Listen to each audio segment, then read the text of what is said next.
Bitter rivals don't have to wait to see each other in 2025. Seahawks 49ers round one at Lumen Field coming up on Sunday. What are some of the key storylines that we should be watching headed into this latest rivalry matchup? We're breaking it all down here on Crossover Thursday. Locked On Seahawks, Locked On 49ers.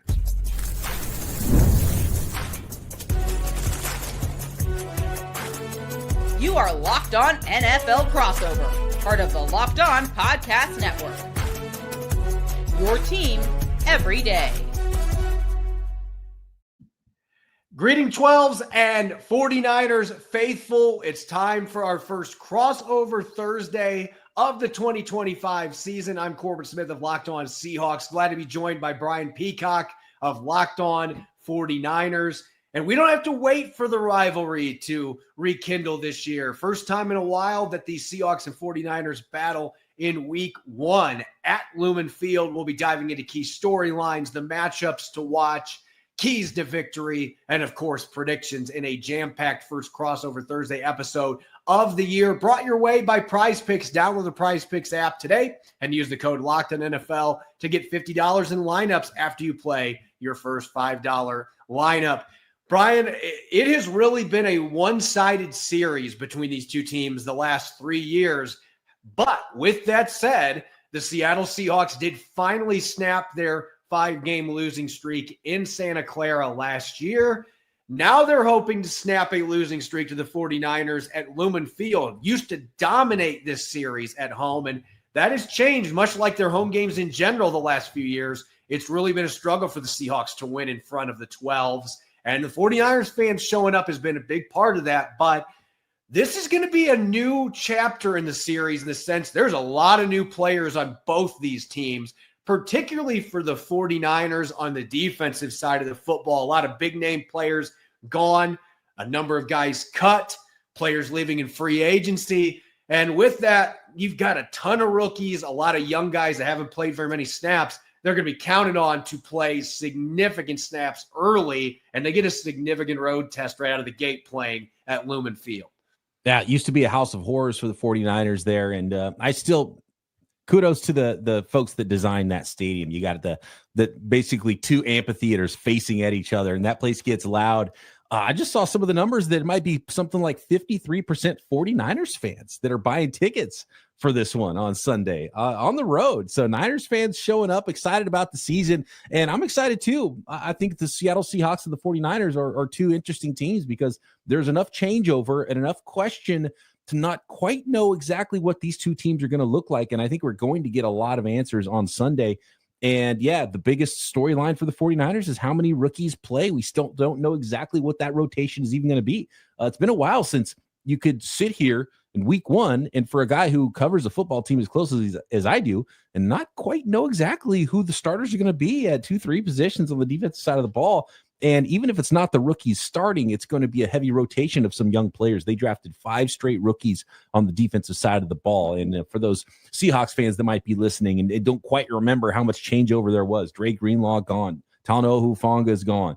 Other players that might not have had as big a role in recent history with the 49ers, but Javon Hargrave was a big free agent addition a couple of years ago. He's gone. Malik Collins, Leonard Floyd. These guys are all starting defensive players that are on the way out. The Niners replaced them with rookies on the roster. Didn't spend any money in free agency to replace these guys. So Kyle Shanahan talked about the safety spot. Jason Pinnock was brought over from Robert Saleh, familiar with him in his days with the New York Jets, and he's probably going to be one of the starters there. And it's either the holdover in Jair Brown or rookie 5th rounder Marcus Siegel, who's going to start at the other safety spot for the 49ers. I would imagine one of the either 2nd or 4th round defensive tackles. Feels like CJ West, the 4th rounder out of Indiana, was a little bit ahead of the 2nd rounder Alfred Collins throughout camp, but CJ West had a little bit of an injury as well. So will West be the starter next to potentially Jordan Elliott on the defensive line? Will Alfred Collins be a starter? Will they start 2 rookies at defensive tackle? I can't imagine they would do that, but it's a possibility because the only holdovers on the defensive line, the 2 veterans, are Jordan Elliott and Khalil Davis. And Khalil Davis hasn't played a whole lot of football himself and was a former 6th round pick. So even if he does start in week one, I think it won't be too long before either Collins or CJ West takes over one of those starting roles on the 49ers defensive line. And we know that even though he was banged up for the preseason, their first rounder, number 11 overall, Michael Williams out of Georgia, is going to start at that defensive end spot across from Nick Bosa and probably move inside no matter who's starting at defensive tackle and get a little rush from inside when Bryce Huff, the free agent addition, comes in and rushes off the edge on third downs. And that is not counting Nick Martin, who might have a little bit of a role at linebacker, third round linebacker. And one of the other rookie starters that I think we already know is going to start is Upton Stout. He's only 5'8", but he plays a lot bigger, and he is going to be the nickel corner for the San Francisco 49ers. So that's a lot of change for a team that expects to be really good, to have that many young players and unknown starters going into week one. We're just a couple of days out, and I'm still not sure who's going to roll out there on the first snap. Yeah, the 49ers have all that youth, all those changes on defense, and then the Seahawks underwent significant personnel changes on the offensive side of the football. They've got a new quarterback in Sam Darnold, who obviously 49er fans are familiar with, even though he was a backup his 1 year there, did play some meaningful snaps late in the season. Got to see what he could do. He's now being entrusted to run Clint Kubiak's offense. They've got a couple new offensive linemen, Gray Zabel being the most notable one.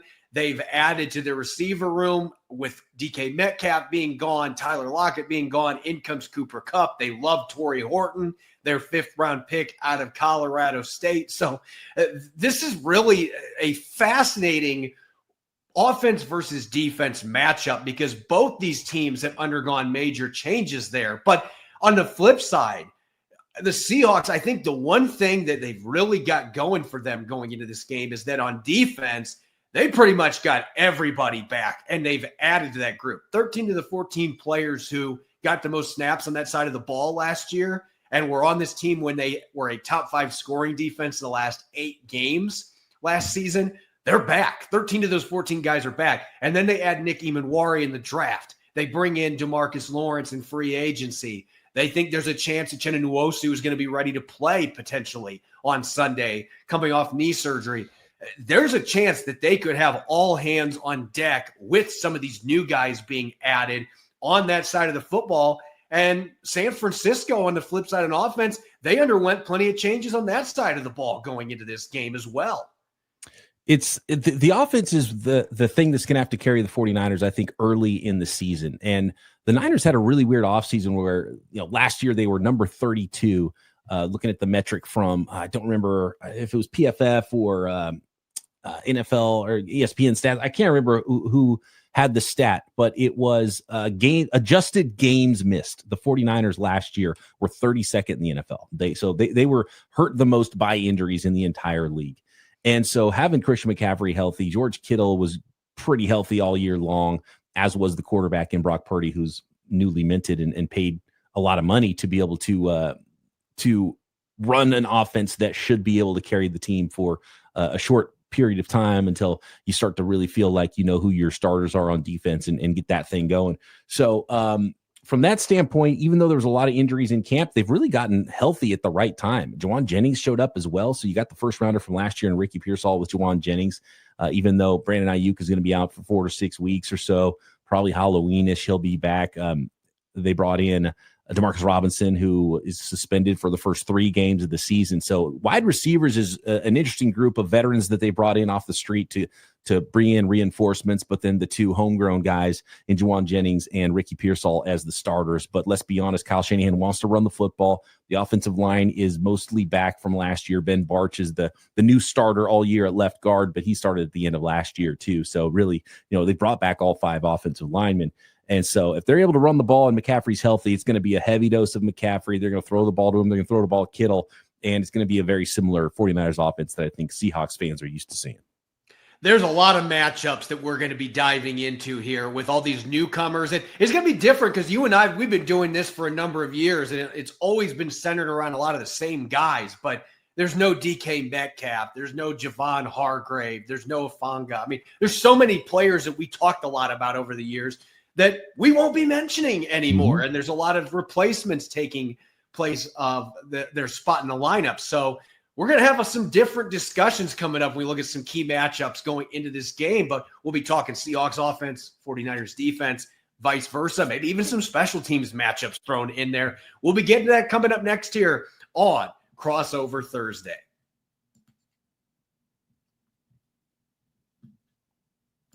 This episode is brought your way by DoorDash. It's almost the weekend. Time to look back and crown this week's MVP on who delivered. Powered by DoorDash. Just like you can win every Saturday with DoorDash Streaks, saving more every time you order. These players delivered when it mattered most. Let's break it down. For the Seahawks, Cody White delivered in a big way in the preseason finale, even though the Packers already had the win. In the fourth quarter, White came up with a couple big catches, including a nice touchdown reception from third-string quarterback Jalen Milroe. When the pressure was on, he had a spot in the 53 he was battling for. White came through, no hesitation, no delay. And if you've been watching week after week, when he gets his chances, Cody White has made sure to make sure this performance wasn't a fluke. He's been on a streak when he's had his chances. And just like White delivered for the Seahawks, DoorDash delivers your Saturdays with DoorDash Streaks. You save every Saturday you order,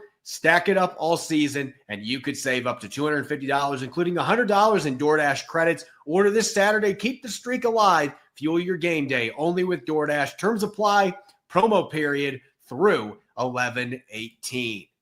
This episode's also brought your way by Mazda. Mazda crafts cars for those who choose to do more than simply move. They follow what moves them every time they drive. And that's what makes Mazda stand out. They go beyond safety style performance to deliver a driving experience that feels alive in every detail. Mazda offers more than safety. It's won more 2025 IIHS Top Safety Pick awards than anyone else. As an athlete focuses on every detail, Mazda does the same, from metallic accents to hand-stitched Napa leather. You can feel it the moment you get behind the wheel. The smooth handling, intuitive controls, and standard all-wheel drive in every crossover SUV. Whether it's a quick drive to practice or a weekend road trip, Mazda makes even everyday drives feel special. It's the small details that make the big plays. And just like there's more to every player, there's more to a Mazda vehicle. Mazda, move and be moved.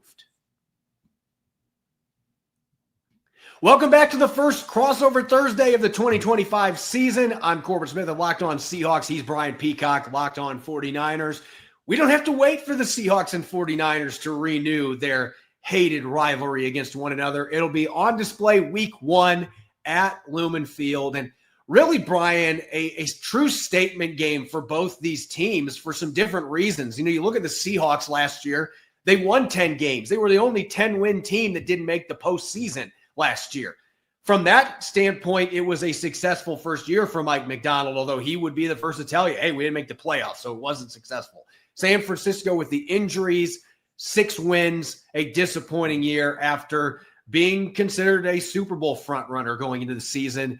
So both these teams are wanting to make a statement early in the NFC West. And as I mentioned a moment ago, you know, there's some guys that are old standbys that we're going to talk about when we look at matchups in this game, but there's also going to be a lot of new faces that are going to be part of this game. So I want to throw the mic to you first here, and let's start with that young 49ers defense. What is a matchup or two that you are going to be watching here from San Francisco's defensive perspective going up against the Seahawks in this game? Well, one thing I'd like to hear from you, Corbin, is what the early returns have been on Gray Zabel. And I'm fascinated to see what those matchups looks like, because I think we're going to get to see a first round good on good matchup, especially in those third down situations and in pass rush and pass protection situations with Mykel Williams moving inside and potentially rushing on Gray Zabel. And, you know, they probably won't see much of each other in early downs, but Gray Zabel might see another rookie in CJ West or Alfred Collins. And those guys are both very heavy boys, a little bit different height wise. Alfred Collins, the second rounder, is 6'6", 330 pounds. Apparently there's a report he was up to 350 something pounds and then got to working with Nick Bosa this offseason, got down closer to 320 pounds. So you start eating those omelets with Nick Bosa, a lot of protein and not a lot of carbs, and you can change your body real quick. And then CJ West is just that plugger, just stout, 6'1" and 320 pounds. And so I'm fascinated to watch those matchups. How has Gray Zabel looked? Has he looked like a guy? Because the first round guard, you got to have some serious talent. Yeah, he's looked the part. He has lived up to the hype to this point. Now, we'll see if what he did in the preseason translates to the regular season. It's a different game when the real bullets start flying in week 1. But you know the athleticism that he displayed at the combine in his pro day workout. It shows up. Like, some guys test really well and then it doesn't show up in pads. It does with Gray Zabel. He is a dancing bear. The guy moves really well. He gets to second level. He loves to finish guys. He's tough. He's really intelligent. And the older players have really rallied around him. How many times do you see an offensive lineman that's a rookie get beat in a one-on-one, and then he goes over and Leonard Williams starts giving him advice? Like, that shows the mutual respect that is there. And Leonard Williams started losing some of those battles to Gray Zabel. So this is a young guy that wants to be really good. He looks like he's going to be a really good pick there for the Seahawks, but we'll see what the returns look like in regular season action. But, man, CJ West was one of my favorite defensive tackles in this draft class. Every time I watch Indiana, I could not stop watching that kid. Him going against Gray Zabel, that would be one heck of a matchup between rookies that are physical, tough, and extremely athletic. That would be a get your popcorn ready matchup to me. Even as rookies in their first game, I think it'd be really exciting. I would have loved to see those guys play in college, but especially now the NFL. That might be the matchup that we see the next several years that has a lot of bearing on upcoming Seahawks 49ers games. Yeah, that's absolutely a matchup we might be talking about a lot over the course of the next few seasons, hopefully, and hopefully everybody is good because I can't wait to see that type of a matchup. I think we should probably talk a little bit more about the Seahawks offensive line as well, because obviously Nick Bosa, the 49ers' best defensive player, and he's got defensive player of the year type of ability. And I know the Seahawks offensive line has been one of the problems. We did our NFC West preview episode with all the hosts from the West last week or a couple weeks ago when we recorded. And that was one of the big things that you talked about was the improvement of the offensive line. Hopefully for the Seahawks, you're probably hoping for those, bookend tackles to be healthy, which is a big part of blocking Nick Bosa and trying to beat the San Francisco 49ers. Yeah, anytime you're playing the 49ers and Nick Bosa is on the field, that is going to be one of the first matchups, if not the first matchup you're looking at, because he's one of those guys that can take over a game and he can destroy a game plan. And the Seahawks, unfortunately, have seen that a number of times from him.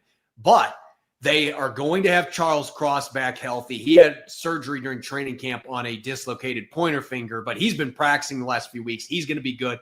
Abe Lucas, the guy's had such bad luck with his knee the last 2 years. He's finally turned the corner and he's past that.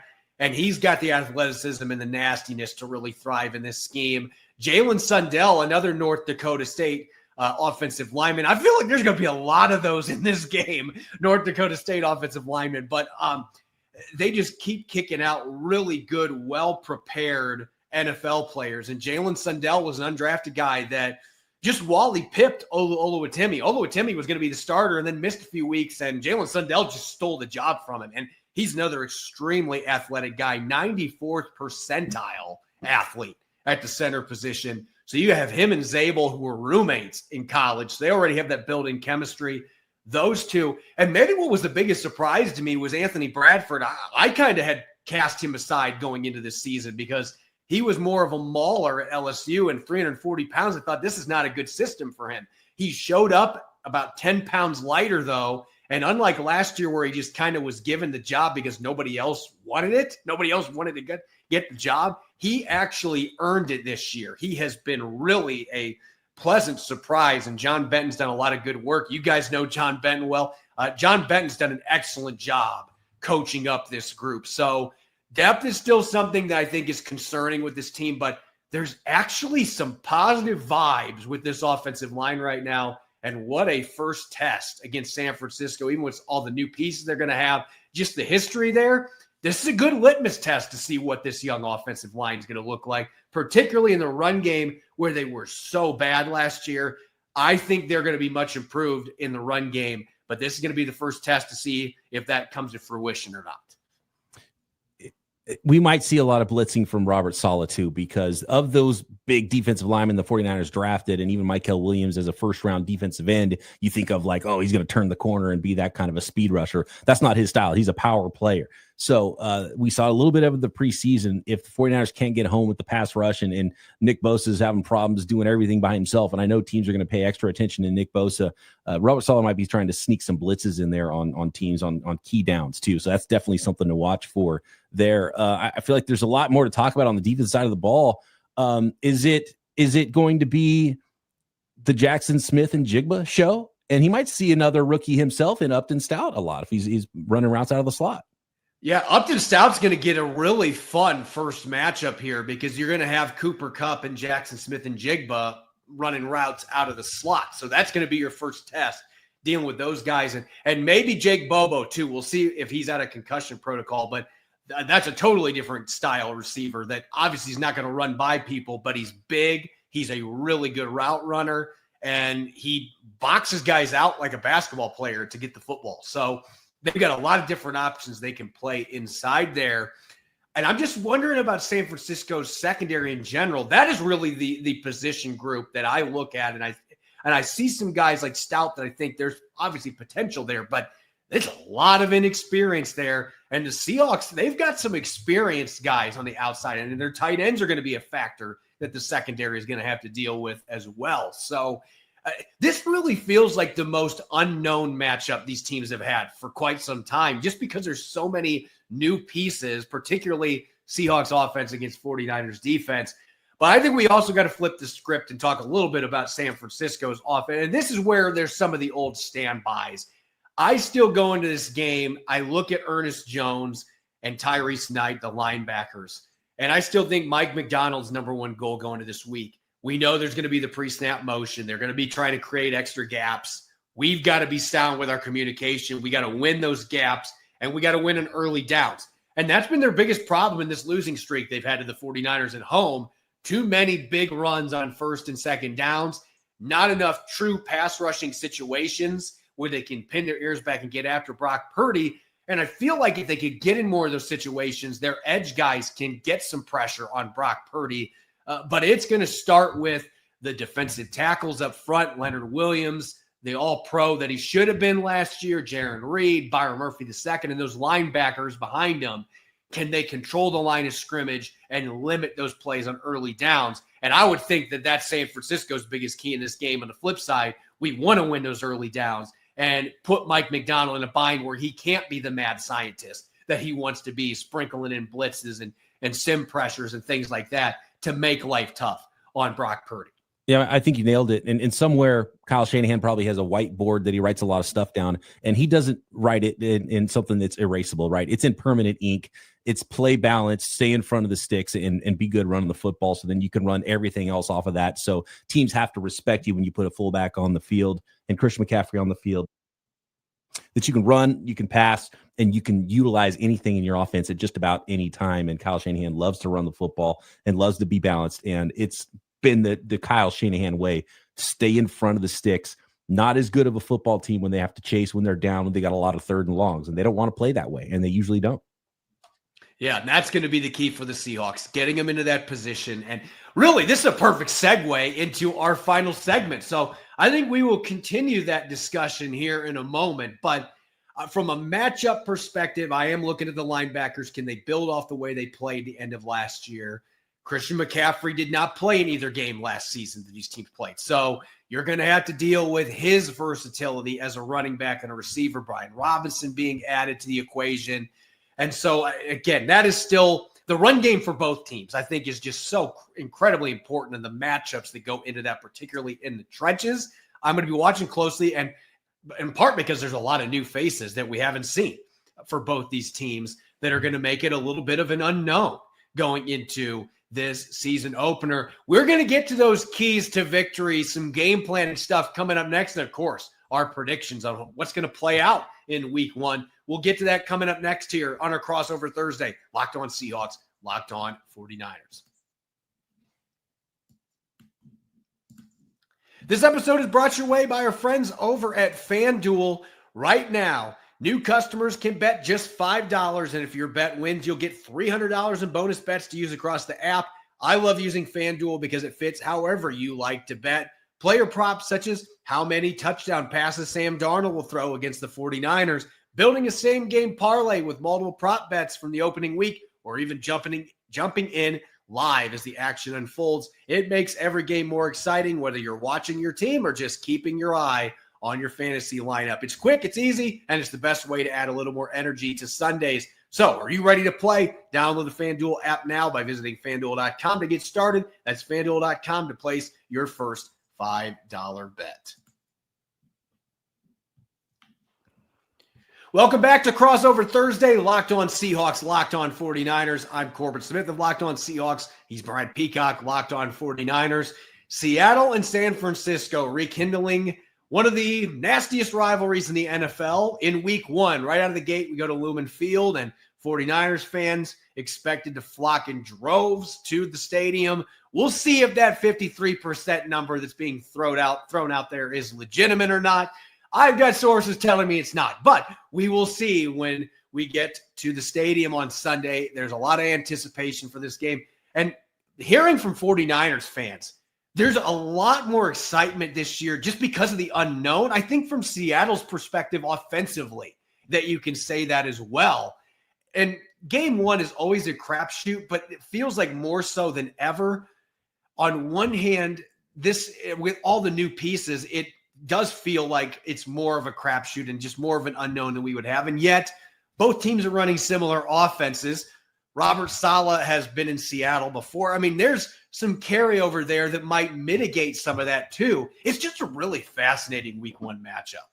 A lot of familiarity, but a lot of unknowns. You know, there's really a delineation in Sam Darnold's career too. It was like his time before Kyle Shanahan in San Francisco and his time after, and he's looked like a completely different guy since he came to the San Francisco 49ers. And I expect to see a really good Sam Darnold out there. I don't know how you feel about Geno Smith versus Sam Darnold, if it's an upgrade or a downgrade. I think it's close enough, and I think there's probably a good opportunity for there to be a better team around, especially up front around Sam Darnold, which will make the results better for the Seahawks this year, even if he's not as good of a quarterback as Geno Smith. But I do think that Sam Darnold can play, and yeah, the styles, and they both want to be tough football teams. They both want to be rugged on the defensive side of the ball. They both want to run the ball, and we'll see if they're able to do it. And for the 49ers, one of the biggest keys, if you're talking about keys to victory, is starting fast.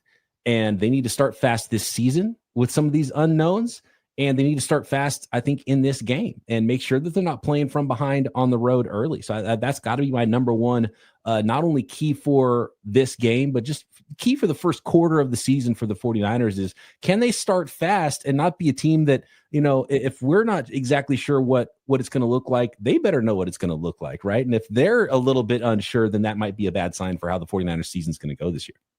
Yeah, I'm going to get more specific here. I think they need to start fast in the red zone because I feel like that is really what held this team back last year. And I know a lot of fans wanted to point at Geno Smith because he led the league in red zone interceptions.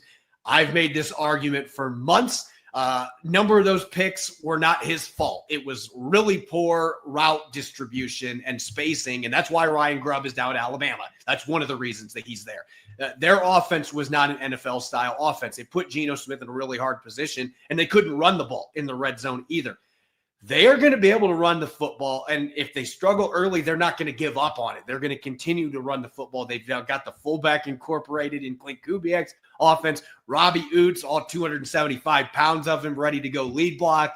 It's going to be a different identity, but I want to see this team when they get to the red zone finish. You can't leave points on the board against any team, but especially the 49ers. That has been one of their Achilles heels. I can't tell you how many times that they've gotten into the red zone at Lumen Field in the last 4 years when they've been playing the 49ers, and they have not gotten points, let alone a touchdown. They've not gotten points.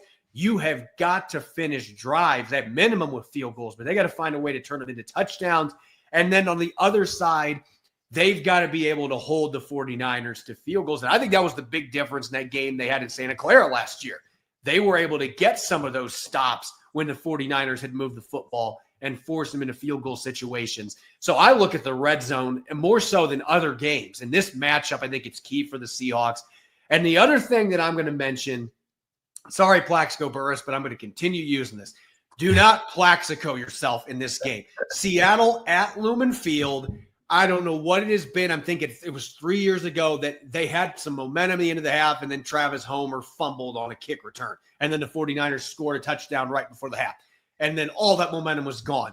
It seems like every time that these two teams have played at Lumen Field the last 4 years, there's just some nightmarish play or two that turns into points instantly, or it's a broken coverage or thing. They can't beat themselves by shooting themselves in the foot. And they've done that way too much in these home games where the 49ers are good enough to beat you without those. You don't need to give them gifts. And so Mike Macdonald, I think, is going to be going to this game. He's going to be preaching that. I know it's week one. Mistakes are going to be made, but at the same time, like, dude, we can't go out there and give up free points and give up key field position to these guys and expect to win. So that's going to be critical, playing clean football and not giving up points off turnovers, sloppy ones, especially like they've had on special teams pretty much every time these teams play the last 4 years. One more quick note, and I know we're running out of time here, but just that Mike Macdonald defense and how it's come together for him in year two. And I think there's a big opportunity for the Seahawks to be really good on that side of the football. So I think we kind of know what to expect from the 49ers offense. A lot of holdover players, that Seattle Seahawks defense, and, some multiple looks. And I can't wait to see how it all comes together. You got Reed and you got Williams and you got Murphy in the middle. And you mentioned the linebackers earlier, but I'm looking at the PFF grades right now, and a lot of highly graded players in the secondary, obviously led by Witherspoon there. So that's going to be the good on good. That's going to be a lot of fun with that Niners offense against the Seattle Seahawks defense, even if there are some unknowns when the other units are out there on the field. And does that Seahawks defense start to look like, something that was built in the Ravens image and is a powerhouse unit potentially in the NFL? Yeah, that's going to be what's so exciting to see from this team, just because you just don't see continuity like that very often with 13 of your top 14 guys coming back, and then you add talent on top of it. And I can't wait to see what Nick Emmanwori looks like. That is going to be my week one curiosity. I want to see how Seattle's going to deploy him. How different does it look than what we've seen in training camp practices when Mike Macdonald doesn't have to be guarded anymore? Is he not going to throw everything out there because it's only week one? I'm very fascinated about that. And let's get to the predictions now, because look, when these teams get together recently, there haven't been as many close games. And a lot of it has been because the Seahawks, again, they have made so many self-inflicted mistakes that have blown up and turned into points. Like that Homer fumble, Seattle was within 7 points. And then suddenly that was a 10 to 14 point swing right before half. And things like that have happened pretty much every time they've been at Lumen Field. I feel like this is going to be, just because of all the uncertainty on both teams, I feel like this is going to be one of those weird week one games that maybe isn't pretty a lot of the time, but ends up being a close game that has a wild finish. So I think Seattle with their defense having the continuity they have, I think Seattle escapes with the win. But this might be a game where playing in week one benefits them, because I do think San Francisco's got a lot of young guys by second part of the season could really be hitting their stride. I can see San Francisco absolutely winning if their run game is rolling. I think Seattle ekes this one out 27-23. I was actually a little bit surprised the 49ers on the road were favored by, I think it was a field goal. And for those listeners that might have listened to the Peacock and Williamson NFL show this week, this game was part of our six pack, and we made some predictions. You said that it might come down to special teams. Jake Moody's going to be a big factor in this game, I have a feeling, for the 49ers. And I don't think the Niners are going to be a team you want to play in December. And this season is going to be bookended by Niners Seahawks, by the way. We get that rivalry uniform game in week 18, and they won't see each other for 17 weeks in between, which is going to be really interesting. And I don't want to see the Niners, I don't think, in December or early January, but this is the right time, I think, to catch the 49ers in a little bit of a transitional phase. And I predict some weirdness on special teams as well as being part of it. And I think I'm going to go Seahawks by 3, even though I know my listeners aren't going to like it. Oh, boy. Well, the Seahawks, both of us picking them. So not the first time. There's been times I picked the 49ers to win this matchup as well. But I think this is going to be one of the more intriguing games, not just because of the rivalry history, but I think both these teams could be really good this year. I really do. I could also see a case where both teams don't make the playoffs potentially, because this is just such a wide open division. And we're going to learn quite a bit about both these teams in this opener, which is going to say a lot about the NFC West and where things may be heading in this division. It should be a fun one. I'm Corbin Smith. You can follow me on X and Blue Sky at Corbin Smith NFL. He's Brian Peacock. You can follow him at BD Peacock. Make sure to check out our Friday shows coming up as we head into this opener. Locked On Seahawks, Locked On 49ers. Enjoy the game. Enjoy the weekend. first weekend of NFL football. Go Hawks, go Niners. Thanks for listening in.